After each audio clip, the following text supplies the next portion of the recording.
Hi guys, this is gsmdom.com and I'm here with a handset called Allview P4 Duo. It costs $360. It's a dual core, dual SIM handset with a Romanian branding, so it's an Eastern European handset. But it's assembled in China, only the design is from Eastern Europe and the price is affordable, especially since we're dealing with a dual SIM, dual core, Super AMOLED Plus display handset. It was launched in October and other than the Super AMOLED Plus screen, it has an 8 megapixel camera. It's the same OmniVision sensor of the iPhone 4 in case you're wondering, and if you've been following our channel of gsmdom.com, you probably saw the review of the Allview P4 and P5. Well, this is the P4 Duo, so it's basically the P4 with a dual core CPU that was borrowed from the P5. Now let's check out the design. So we see here an elegant design that somehow reminds us a bit of the Galaxy S2 and a bit of the iPhone. We have good grip on the back side, so pretty nice material at the back, 8 megapixel camera right here. At the top we have the audio jack, and here we have the micro USB port covered by a small lid. There's also the battery cover right here. This is the speaker area, this is the 8 megapixel camera, and let's remove the battery cover now.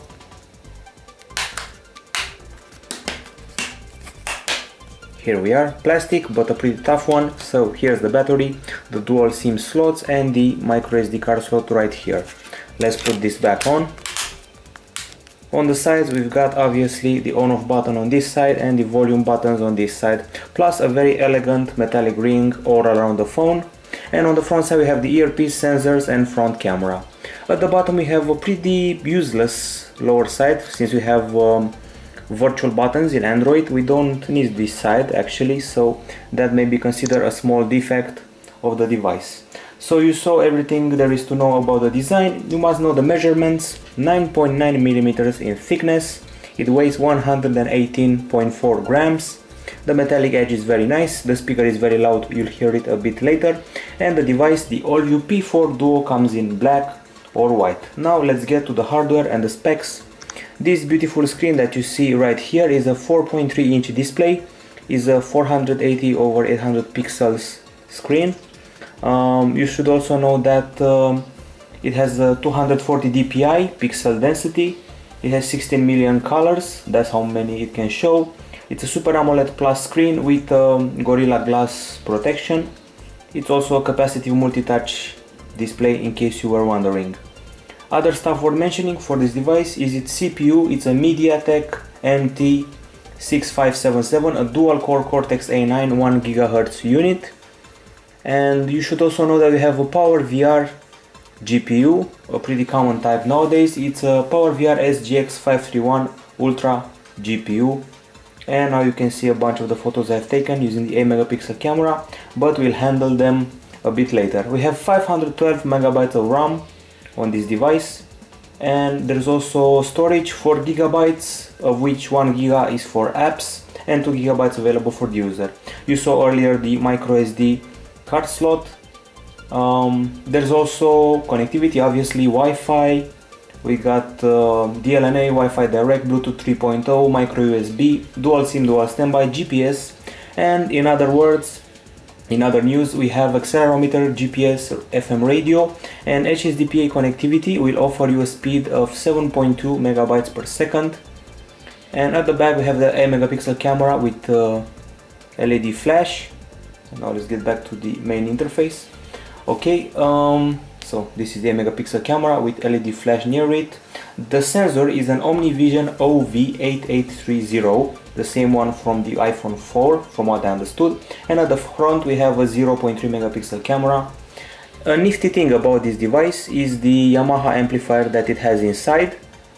So when the audio part will be tested, you'll hear that the volume is also good, pretty good. The bass is very good as well, thanks to that Yamaha amplifier. Finally, the battery you saw earlier under the hood is a lithium-ion unit, 1600 mAh and 3.7 volts. It provides about 300 minutes of talk time, 240 hours of standby functioning. Overall, about a day of normal use for the average user. So as you can see, I'm constantly playing with the phone.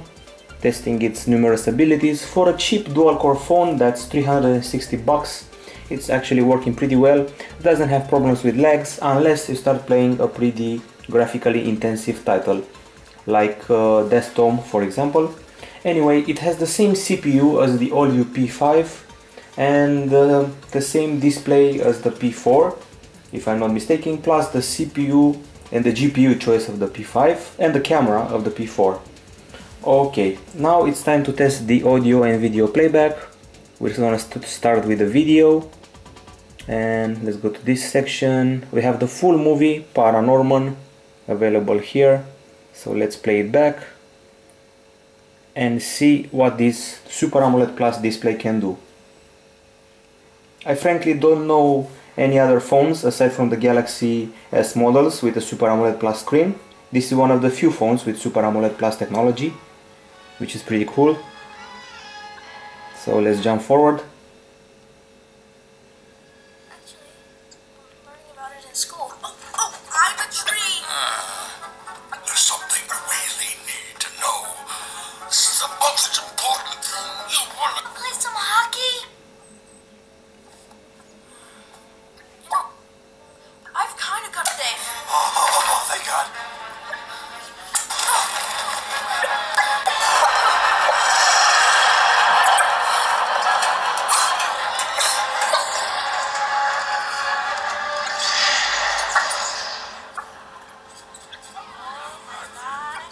So this is kind of a creepy horror and kiddish movie.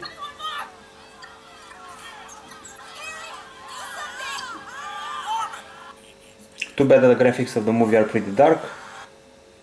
But anyway, you get the idea. The thing here is that since you have a Super AMOLED Plus screen, the blacks are very black when it comes to the depth of the black colors on the screen. The viewing angles are pretty decent, if you ask me. It's no IPS panel, but still pretty decent viewing angles. Also great visibility in sunlight. And just to show you, I'm going to up the brightness a little bit to give you a better idea of what we're dealing with here. So display, brightness, increasing it a bit, back to the movie, and now you can see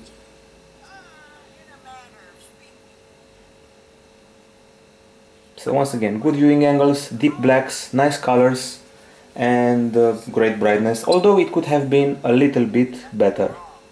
You should remember that this phone only does 720p playback, so don't go hoping for a full HD playback. Now let's turn to the normal brightness in order for the review to proceed as planned. Okay, so here we are, normal brightness. Now it's time to test the audio. I was pretty impressed by this area actually, especially since we were promised Yamaha amplifier on board the device. We have some placebo here to listen, a new EP. If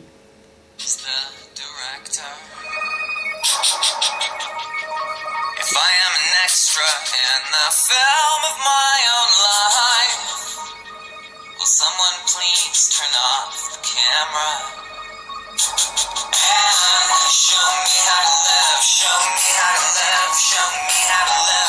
This is the speaker. Show me how to live, show me how to live. Show me how to live, show me how to live, show me how to live, show me how to live, show me how to live. And who the hell live? Show me how to live. Show me how to live, show me how to live, show me how to live, show me how to live. And another song from the same EP.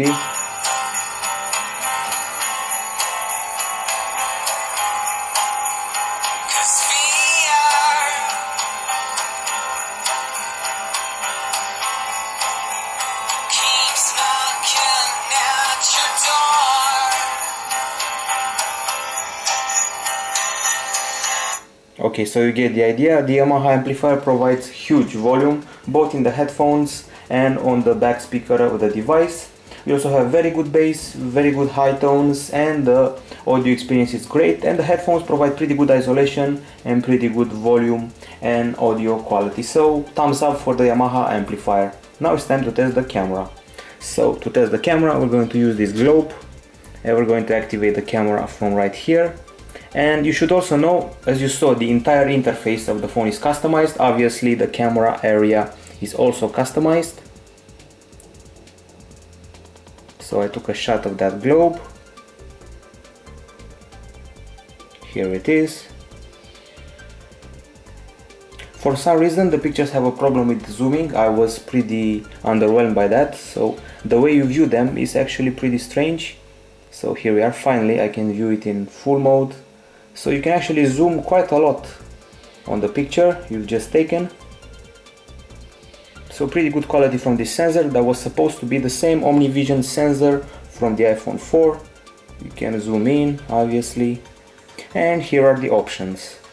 So we got a self timer, we got a scene mode with auto, night, portrait and landscape, we got the exposure, and we got some effects to play with: noise, grayscale, mosaic, stamp, mirror, emboss, antique, and my favorite, the fisheye. So those are all the settings you can play with, plus these ones. We have HDR, you have the picture resolution, storing location, and the camera sounds. Now moving on to the video capture area. Here you'll see the resolution available for taking videos. Here it is, 720p is the maximum level you can go to. And now I am ready to show you some samples in case you're curious. So we're going to go to the gallery, select back, taking a while to load.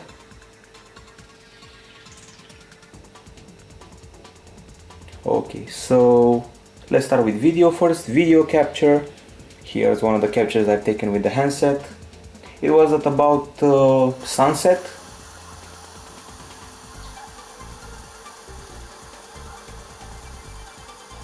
So the capture taken with the phone inside the park at sunset. Pretty decent colors. After all, we're at the end of November, start of December, so everything is pretty bleak, but the video capture is actually pretty decent with this device. Now it's time to show you some photo captures. So photos taken with this device, a bunch of statues like this one. Once again, that strange problem with zooming in the gallery, it fascinates me. I can't really understand why. Some colors here, some plants, and yet another interesting sculpture.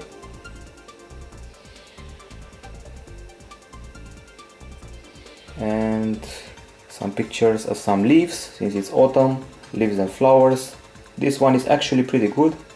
So overall the camera is pretty nice, since it's supposedly the one from the iPhone 4. It takes pretty nice pictures for a phone that costs $360, and I was impressed by it, aside from the gallery bug that keeps happening and that bothers me.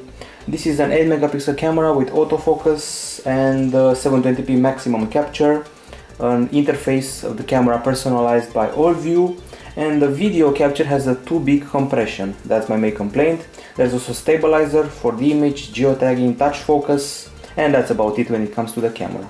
Okay, let's proceed to the next area, which is operating system.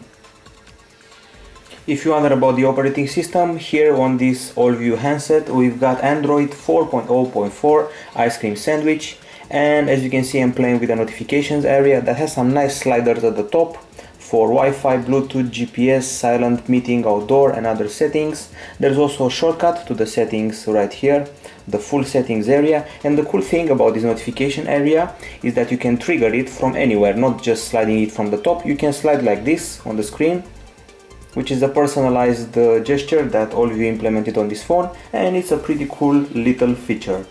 Let's see what else I can show you. There's a thing here, when you enter the application area, it's all apps, no widgets. So if you want to enter the widgets, you keep the screen pressed, and now you go to the application, widget and shortcut area unified together. Not so many widgets. I didn't actually use them. I was a cheapskate when it comes to resources, since we are dealing with a cheap phone with only a MediaTek CPU that will eventually catch some lag if you exaggerate with widgets and open apps at the same time. Speaking of open apps, you can use this multitasking feature, obviously. And since this is a dual SIM phone, this is the dialer that you will be able to use. These are the favorites, and at the top right here you'll see the Wi-Fi signal and the two SIMs that are in use right now on this handset, one Orange and one Vodafone. Okay, now it's time to check out some benchmarks for this handset. Once again in the gallery, this time in the screenshots, and I had decided to compare this Allview P4 Duo with the P4 model before it, the P5 that was a dual core, and the Samsung Galaxy S2. So first of all we got quadrant, and once again that bug is really disturbing me, that gallery bug is becoming pretty annoying. Okay, anyway, I hope you see this. We scored in quadrant 2742 points on the P4 Duo. We compare that to the P4's 2344 and the P5 2585. Meanwhile, the Galaxy S2 can score as much as 4018 with Android 4.0.3 on board, of course. In Antutu, we scored a pretty decent 6310. We surpassed the P4 with 3900 and the P5 with 5600. We also surpassed the Galaxy S2 that scored 6200, so this is actually a pretty good result. In Nenamark we were pretty underwhelmed by the 23.6 frames per second, while the P4 scores 24.3 frames per second, and the P5 has the same score since they have the same CPU, while the Galaxy S2 doubles the performance almost with 54 frames per second. Up next is the new Velamo benchmark. We scored 1117 points, while the P4 managed to score more for some reason, although it's a single core device, and the P5 scored the same, and the Galaxy S2 was actually very close to this model with 1165, also on Android 4.0.4. So we're actually pretty close to the Galaxy S2 level, but not in the GPU area. Moving on to the browser benchmark for the browser. Actually, you should know that it got updated, so it doesn't have that huge number of hundreds of thousands of points or dozens of thousands of points. It only got us 1500 points, while the Galaxy Nexus, for example, scores 2800 points. So not that good of a browser, not that good of a browsing device, even though we tested BrowserMark on Chrome. Speaking of Chrome, I'm going to show you the web browser now. So here's the standard browser on the device, the stock one, and this is the Allview site in case you are wondering. Now I'm going to load gsmdom.com, and this keyboard you see here is the standard Android one. There was another one installed by Allview, but it was truly god awful, and I decided to use this one. That one was very cramped and you couldn't actually fit your fingers on it, especially if they were sausage fingers. This is gsmdom.com, our site. It loaded pretty fast, and now we're waiting for it to load completely to be able to scroll around. So apparently the browser crashed. That's a nice way to screw a review, so hopefully not. Okay, so let's try it again. gsmdom.com. Here we are, gsmdom.com.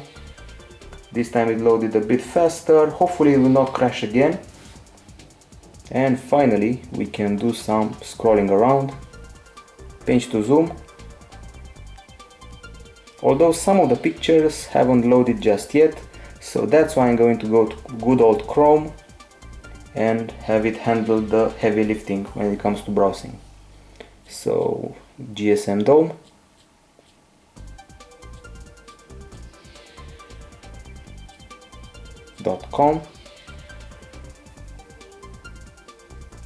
Chrome is a bit better, at least it's loading the pictures fine this time, and it's allowing us to scroll. So hopefully there's a fix in there coming for Android 4.0.4 on this device. I want the gallery fixed and I want the stock browser fixed if possible, since they will make the grade of the device a bit lower, since everyone needs to browse on their devices. Okay, moving on, you can also personalize the device with any theme you want. So we got a theme area right here that I'm going to show you, provided that I find it. So here it is, themes. I showed you a similar feature on the Allview P5, if I'm not mistaken. So this is the current theme. There's also a DIY theme. This is another theme called Eco Life, with unique icons for each area. And yet another theme called Bubbles. People are complaining that the Allview DIY or their personalized themes are a bit too playful. Their icons are for kids, and I have to agree that some of them may be playful, but at least they're unique compared to the competition. Let's see, you can see that we have virtual buttons in the interface. We don't have physical buttons in this area, although there is room for them. We also have this extra button with settings for theme, desktop settings, and desktop thumbnail. You can also pinch to see all the home screens, and I'm going to show you something in the settings area. You can set up both SIMs, so these are the two SIMs, Vodafone and Orange. And here's what you can set up. You can edit SIM name, enter phone number, set the background colors, and display numbers if you want on the device. Obviously, we got Play Store support. Since people haven't probably heard about the brand Allview, sometimes there are some handsets out there that do not support Play Store. Well, this model, the Allview P4 Duo, does. And this is the Play Store. Actually working pretty fine. We downloaded a couple of games from it. And we also got Google Maps with some problems, I must mention that. So Google Maps should be here somewhere. Here it is, Maps. Over the past hour it has lagged quite a bit, but hopefully for the review it will be more photogenic. And here we are. This time is working fine. It's a dual core handset after all. It should not have problems with common applications like Google Maps. And lag is starting to happen a bit once you zoom in and out a few times. Okay, we obviously also got YouTube in the latest version.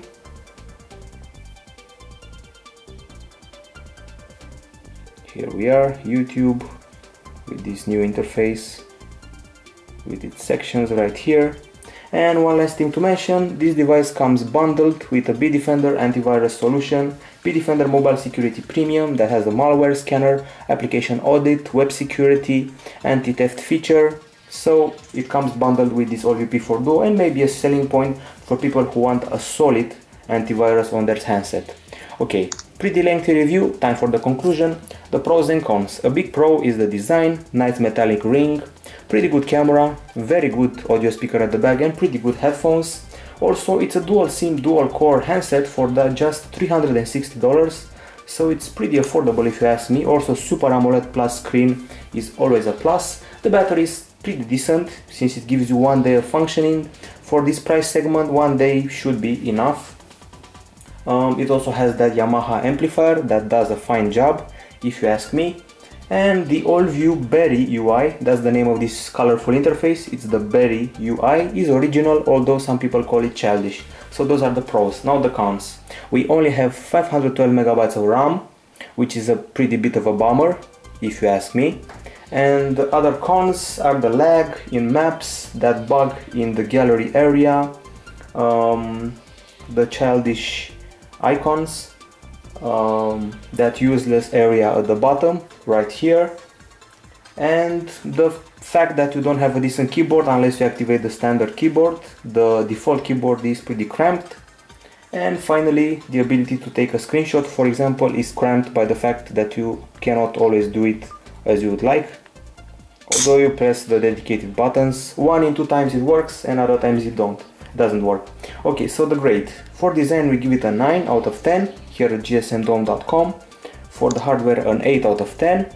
And for the user interface and operating system, once again an 8. The total grade is 8.33 out of 10. So 8.33 from gsmdome.com for the Allview P4 Duo, a dual core, dual SIM Super AMOLED Plus device that we've shown you right here at gsmdome.com. Bye bye.